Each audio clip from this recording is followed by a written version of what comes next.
Olá, alunos. Essa é a aula do dia 8 de novembro de 2021. A gente está discutindo hoje produto interno bruto, a forma como a gente mede a dinamicidade da economia, a pujança da economia, o tamanho de uma economia, calculando alguns indicativos econômicos como a produção total em moeda de um país e a divisão desse total da riqueza produzida numa determinada região ou país pelo número de habitantes daquele local. Então a gente consegue um indicativo sobre como que essa sociedade está produzindo e distribuindo as riquezas que tem. Primeiro eu dei uma introdução falando sobre o que a gente chama de riqueza, né? Da onde vem? Qual é a origem da riqueza? E aí no texto eu digo que é a produção do conhecimento, é necessário que o ser humano entenda o ambiente para poder fazer transformações nele, para poder dar extensão ao poder que ele tem na natureza de forma biológica e natural. Quer dizer, a gente tem braço, a gente tem perna, a gente tem um sistema cognitivo para tentar sobreviver no ambiente. A gente desenvolveu isso através da evolução. Só que num determinado momento o ser humano se transformou capaz de pensar a si mesmo e ao ambiente de modo a fazer alterações mais complexas nele, a estender a sua força. Na natureza o ser humano era um animal frágil, vulnerável às presas, ele tinha dificuldades com velocidade, com força, mas, no entanto, ele teve acesso a uma dieta rica em proteínas, o que aumentou o volume da massa encefálica do crânio, né, do volume cerebral, e ele começou então a fazer a capacidade reflexiva, de pensar ele próprio através do desenvolvimento e aperfeiçoamento de uma linguagem que, por sua vez, permitiu que ele tivesse um cérebro ainda maior.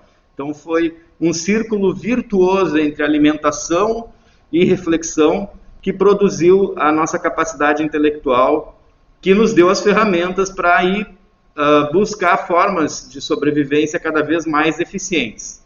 Então, desde a formação das sociedades complexas, com o desenvolvimento da agricultura, milhares de anos depois da revolução cognitiva que tornou o ser humano mais capaz e mais inteligente, a gente começou a desenvolver e acumular tecnologias que nos deram cada vez mais riqueza. Então, um processo histórico muito longo, que chega às sociedades industriais complexas com um nível de riqueza, de tecnologia, de recursos que a gente tem atualmente. Então, nessa aula a gente vai ver como que a gente mede essa riqueza, como que a gente calcula a riqueza de um determinado local. O PIB, então, ele pode revelar, como eu disse antes, o grau de dinamismo numa economia. PIB significa Produto Interno Bruto. Então, dentro de uma determinada região, geralmente um país, nas fronteiras internas daquele país, por isso é interno, e bruto é o total, toda a riqueza produzida. E não é apenas a riqueza líquida, a riqueza que está disponível em moeda, mas toda a forma de riqueza daquela sociedade a gente chama de Produto Interno Bruto, ou na sigla PIB. É um medidor econômico, então, que indica o conjunto das riquezas produzidas em um determinado território. É por isso que se chama interno, é dentro de um território.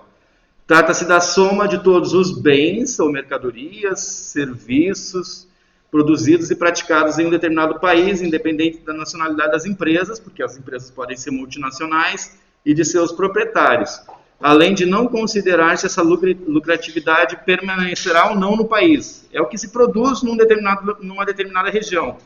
Então pode ocorrer num país produzir muita riqueza, mas ela ser transferida para outros países. Então ele não vai poder usufruir dessa riqueza, apesar dele ter um PIB alto, na medida em que a riqueza é transferida para outro território.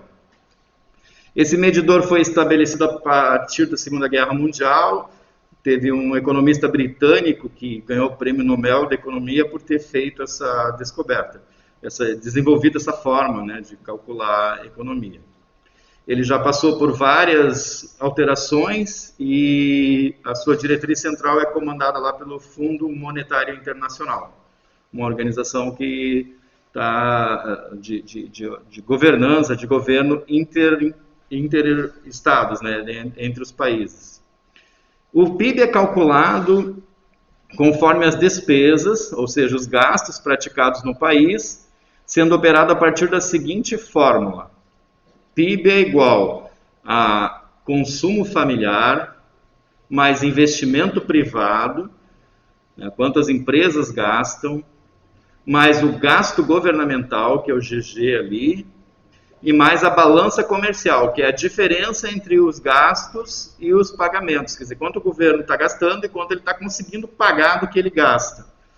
O valor das exportações diminuído do valor das importações na economia internacional. É um cálculo extremamente complexo, que envolve a imensidão de um território, que é apontado pela melhor definição ali da renda que permanece no local de origem, e os dados de informação estatística sobre empresas, pessoas físicas, investimentos públicos, destino de importação e exportação, entre outras questões. Quem faz esse cálculo no Brasil é o IBGE, o Instituto Brasileiro de Geografia e Estatística, desde os anos 90. Antes ele era realizado pela Fundação Getúlio Vargas.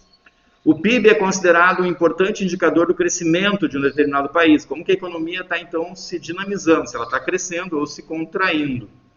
E é referência para gestores, empresários que buscam destinar os seus investimentos para aqueles locais em que esse índice transmite um melhor desempenho da economia global.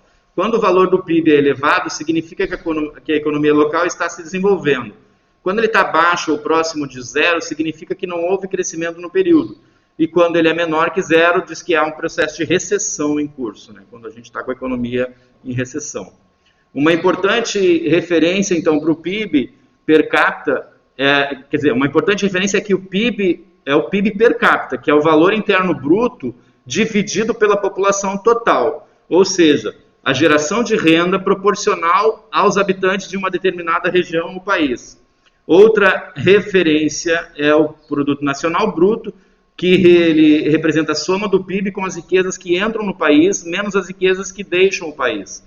A partir desse índice, calcula-se a renda per capita, que significa a divisão do Produto Nacional Bruto pela população. E aqui a gente tem uma indicação, então, do índice, da forma como a renda é distribuída num determinado local. Isso é muito importante, porque a gente consegue saber se a produção de riquezas, que é uma produção social, ela é efeito do trabalho de milhões e milhões de trabalhadores, de estudantes, de pesquisadores. A riqueza não é uma produção das pessoas, a riqueza não surge do trabalho individual de alguém.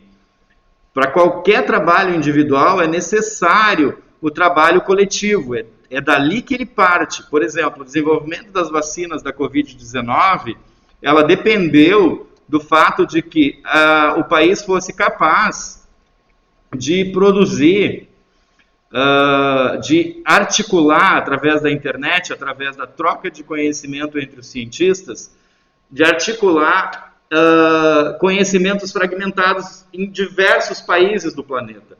O que as grandes corporações farmacêuticas fizeram ao desenvolver as várias vacinas disponíveis para a Covid-19 foi juntar o trabalho desses cientistas, fragmentos de cada um deles, e aí articular eles, dar o financiamento para que esse conhecimento fosse integrado no desenvolvimento de uma vacina.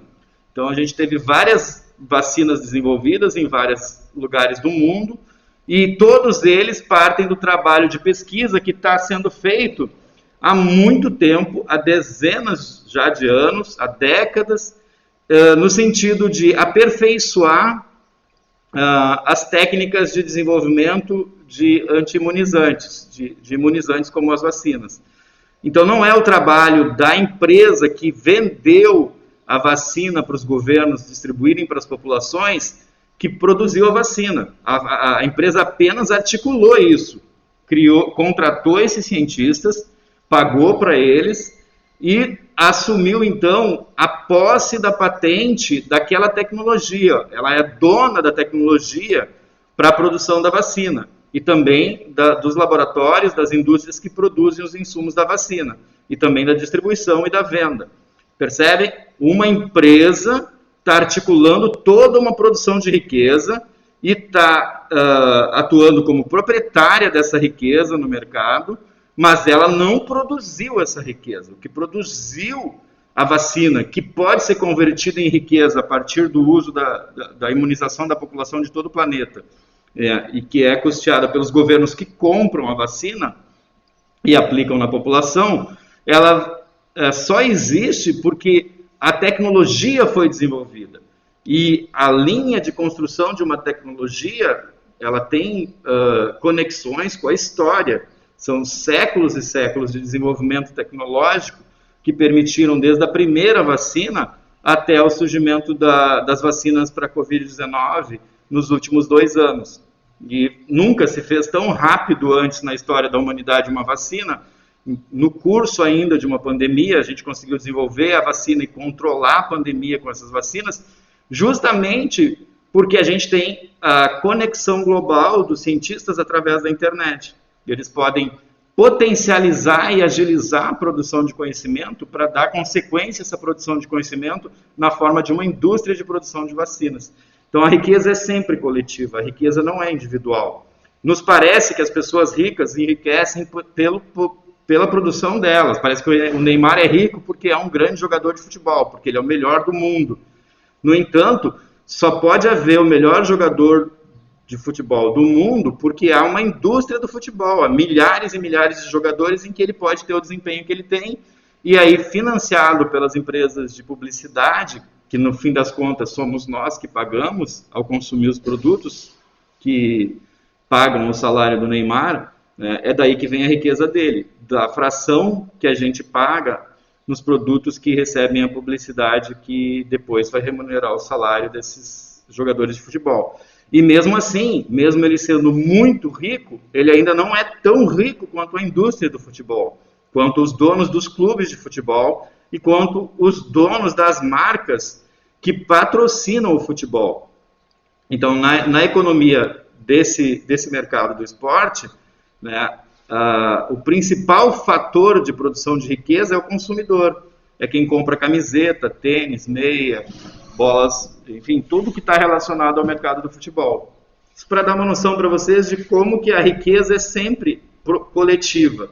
Ela tem um fator de apropriação privada, né, as empresas detêm a riqueza, e aí elas distribuem essa riqueza de acordo com critérios como salários, participação acionária nas empresas, enfim, investimentos. Os investidores, as pessoas investem nas empresas e aí recebem parcelas do crescimento econômico dessas empresas. Mas sempre é preciso não perder de vista que um ser humano sozinho não é capaz de produzir a riqueza que existe no planeta.